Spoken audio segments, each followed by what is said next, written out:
your heart of hearts and with your mind of minds, and once you distill all the noise and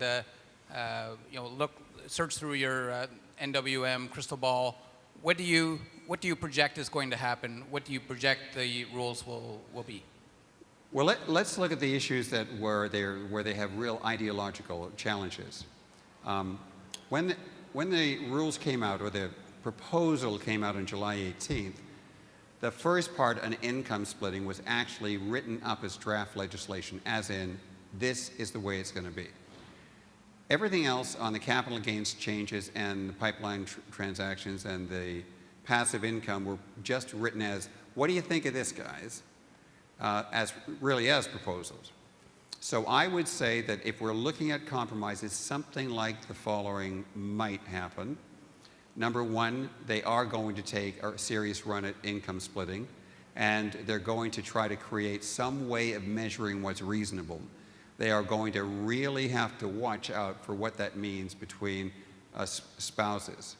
Because besides the very obvious issue that in common law, the spouses equally own the asset no matter whose name they're in, the other issue of contribution or measuring contribution. What happens if, let's say, you have a husband and wife, and they put up literally they put up their house and everything, they borrowed money, they both co-signed loans, they did all of that work, and then they started to have a family, but a lot of that work was done 20 years ago.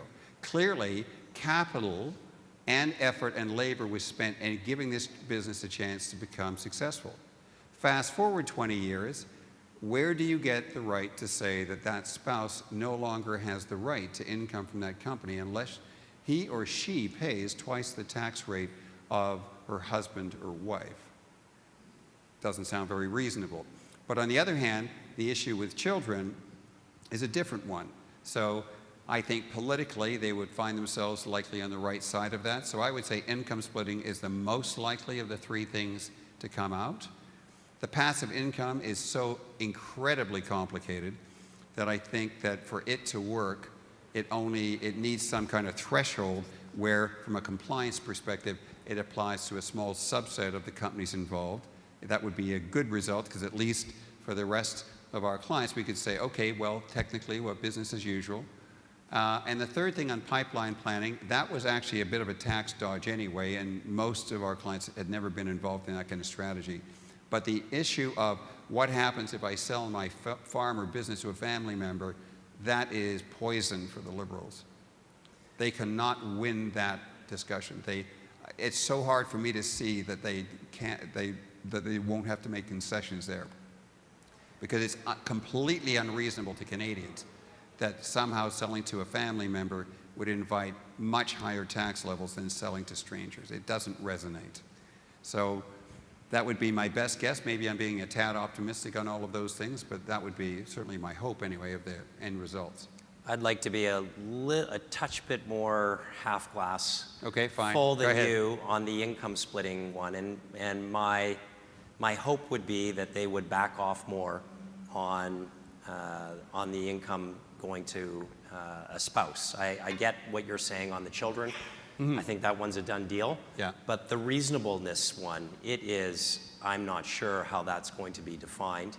And my fear would be, even if they did it, all of the compliance and the burden on proof would fall to the taxpayer. And they basically would just deny everything and then say, now you prove it.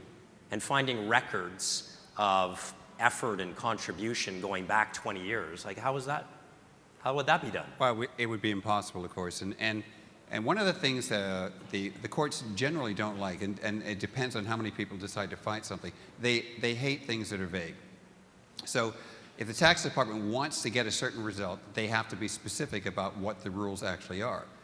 These rules are intentionally vague on the basis that the average person having to deal with them, let's say there's a result of being reassessed, you're paying another $25,000 in tax. Well, that's a decent amount of money, but you're not going to tax court over that either. So if you multiply that by hundreds of thousands of taxpayers, that's a lot of revenue. There is one part of this politically, though, that I don't really get, and that's this. There was a great article in yesterday's paper by Terence Corcoran on pensions. And he wasn't talking about, the special defined benefit pension plans the government gets. He was just talking about pensions and RSPs. You might not know this, but when the government takes a look at any decision they make, they look at the, quote, tax cost of it. So in the case of pensions and RSPs, the tax cost is a combination of how much tax did we give up when you made the contribution, how much tax are we not collecting because you're not paying tax on the earnings, and how much tax are we collecting because you're now taking the pension or the RSP income. So in the case of RSPs and pensions, $2.2 trillion of assets in Canada, the net loss to the government is $38 billion a year. Now, the entire income that they're talking about in Canada, that is this so-called passive income, the additional tax on it, since it's already taxed, would maybe be $3 billion a year, or not even 10% of that number. The additional income that they're going to get from killing income splitting is $250 million against a budget of $200 billion.